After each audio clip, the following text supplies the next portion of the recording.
katao sangkot sa iba't ibang krimen, arestado sa tulong ng CIS network ng CIDG. Kababaihan ng Olongapo nagsama-sama sa Moonlight Festival para ipagdiwang ang International Women's Day. Amazing paper dolls ng Olongapo, pasok sa Grand Finals ng Showtime. Isa sa mga haligi ng law enforcement ang pakipagtulungan ng komunidad.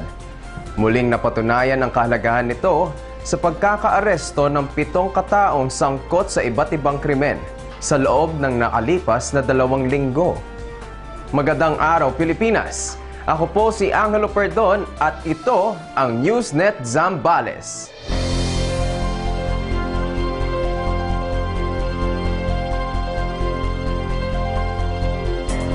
Mula noong huling linggo ng Pebrero hanggang noong nakaraang linggo, 7 operations ang matagumpay na isinagawa ng PNP Criminal Investigation and Detection Group ng Zambales.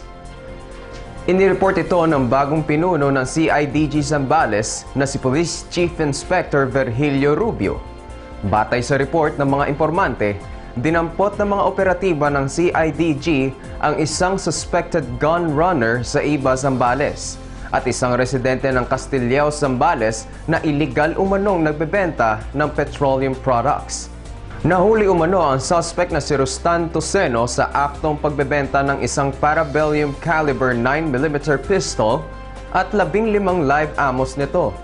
Natagpuan naman mismo sa bahay ng suspect na si Edgar Labsan ang mga diesel at premium gasoline na nakaimbak sa mga drum, galon at 1.5 liter bottles.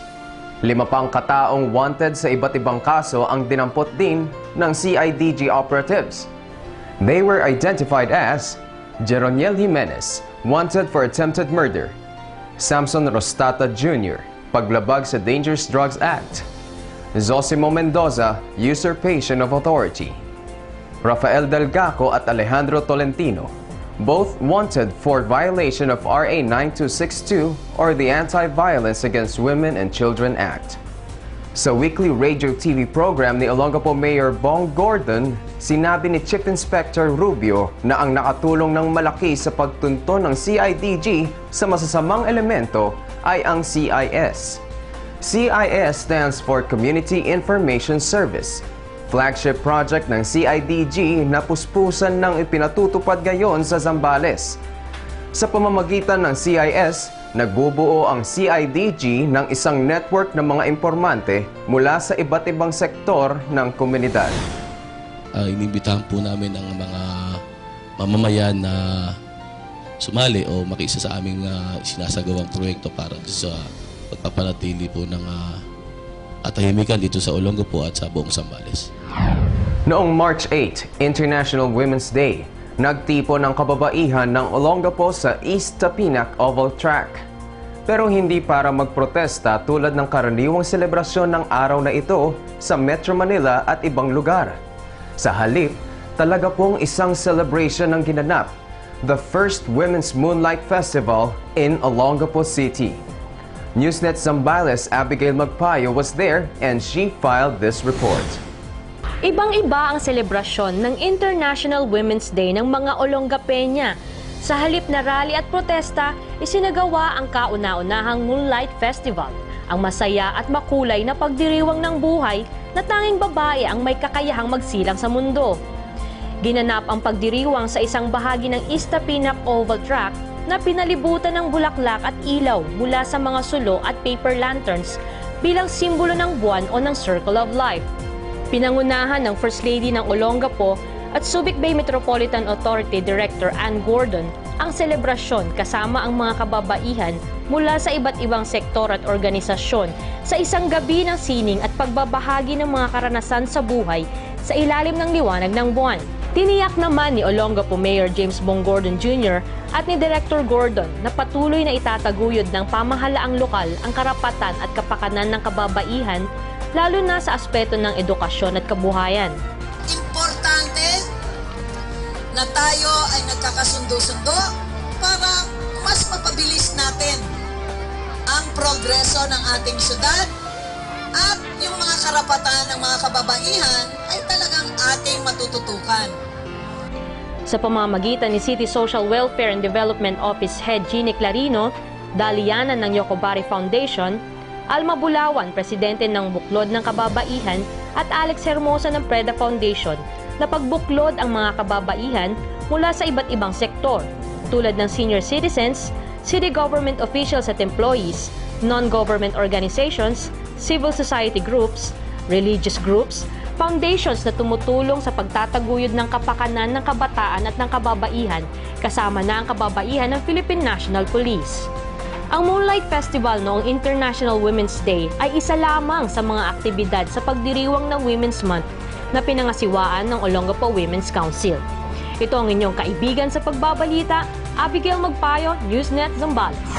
Ang Amazing Paper Dolls, representative ng Olongapo sa programang It's Showtime, pasok sa Grand Finals. Buong lungsod tumutok sa popular na noontime show nang ganapin ang monthly finals noong Sabado. Nakatutok din si Freshel Ruelos ng Newsnet Zambales. Kung anong ipinakita ng grupong Amazing Paper Dolls sa monthly finals ng It's Showtime, iyon mismo ang ibig sabihin ng slogan ng Olongapo, Fighting for Excellence. Maging sa ABS-CBN Studio man o sa live remote point dito sa Rizal Triangle ng Olongapo, hindi magkamaya ang sigawan sa bonggang performance ng Amazing Paper Dolls na pinakapan ng grupong Tribong Gala. Ito ang unang monthly finals na ginanap mula na maging daily noontime show na ang It's Showtime. Sa sobrang ganda ng kanilang performance, sila lamang ang bukod tanging grupo na binigyan ng standing ovation ng mga hurado at binigyan ng perfect 10 score ng mga madlang people. At tulad ng inaasahan, ang binigay na score sa kanila ng host at huradong si Vice Ganda ay 10. Sabi pa nga ni Horado Aiko Melendez, hindi lang pang monthly finals ang kanilang performance kundi pang grand finals na. Mula sa unang laban ng grupo as one of the first daily contestants hanggang sa weekly finals at itong ang huli ay sa monthly finals, todo support ang ibinigay ng Olongapo City Government sa pangunguna ni na Mayor Bong Gordon, First Lady and SBMA Director Ann Gordon at ang City Council. Sa score na 9.8, nakatay ng Amazing Paper Dolls ang grupong Tiklad mula sa San Pablo City, Laguna at Infinite Reform mula naman sa Taytay, Rizal. Sa Grand Finals, ang nakatakdang grand prize ay 3 million pesos. Ito po si Freshel Ruelos para sa Newsnet Zambales. Malaki ang naitulong ng mobile court proceedings na isinagawa kamakailan sa Olongapo. Kaugnay ng Enhanced Justice on Wheels Program o EJO. 30 detainees ang nakalaya at 37 cases ang na-resolve. Matatandaang pumarada sa Olongapo ang EJO buses noong February 23. Nagkaroon ng on-the-spot na paglilitis ng mga pending na kaso sangkot ang mga suspect na nakabilanggo sa Olongapo City Jail. May 11 kaso ring inirefer para sa mediation. 9 nito ang ibinalik sa korte at 2 ang maayos na na-mediate. Ibig sabihin, nagkasundo na ang mga partidong nasasangkot at hindi na lilitisin pa. 6 na Municipal Trial Court at 7 Regional Trial Court ng Olongapo at Zambales ang lumahok sa EJO program. Sa tulong ng City Government, nagkaroon din ng iba't ibang serbisyo para sa mga bilanggo tulad ng free legal services, medical at dental mission. Nagpasalamat si Supreme Court Administrator Maidas Marquez kay Mayor Bong Gordon para sa mainit na pagtanggap at pagsuporta ng Olongapo sa EJO. Ayon kay Marquez, may 15,000 civil at criminal cases na ang nabawas sa court dockets mula nang i-adapt ng Supreme Court ang EJO. Malaki ang tsansang makapagtrabaho sa Korea ang mga graduate ng unang Korean Language Training Program ng Zambales. Ang first batch ng KLT graduates, 86 in all, ay nag-qualify sa Korean language test na gaganapin sa darating na Sabado, March 18 sa Bulacan. Aalalayan ng Philippine Overseas Employment Authority ang mga kukuha ng test. Ang 20-day training ay pinangasiwaan ng Zambales Provincial Public Employment Service Office sa pamumuno ni Vice Governor Ramon Lacbain Jr. Katuwang ang Jongphil Language Center at ang GIS Institute of Technology sa San Marcelino, Zambales. Hindi lang taga-Olongapo, kundi pati mga taga-Bataan at Zambales ang nag-aabang sa pagdating ng MV Logos Hope. At hindi basta barko ang Logos Hope, kundi isang floating library and bookstore. Titigil sa Alava Pier sa Subic Bay Freeport ang MV Logos Hope mula March 16 hanggang April 8. It will be open Tuesday to Sunday, 10 a.m. up to 9:30 p.m. May entrance fee na 20 pesos. Mahigit 5,000 book titles on a wide range of subjects ang available sa Logos Hope.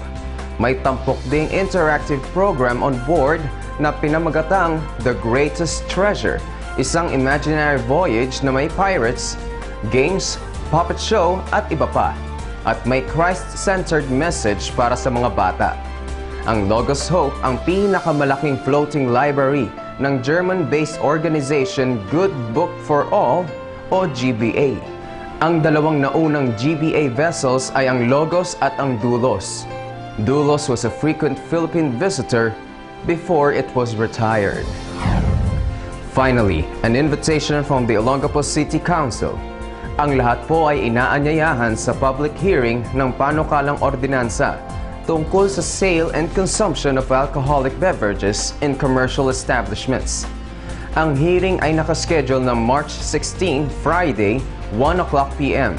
sa Session Hall, 2nd floor ng Olongapo City Hall. Once again, the headlines. 7 katao sangkot sa iba't ibang krimen, arestado sa tulong ng CIS network ng CIDG. Kababaihan ng Olongapo nagsama-sama sa Moonlight Festival para ipagdiwang ang International Women's Day.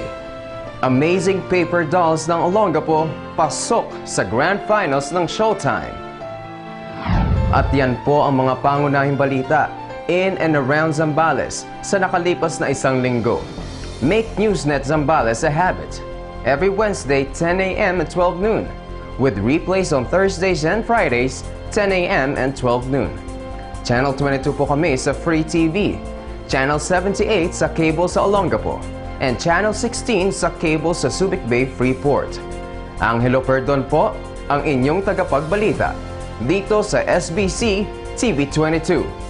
Kaibigan TV.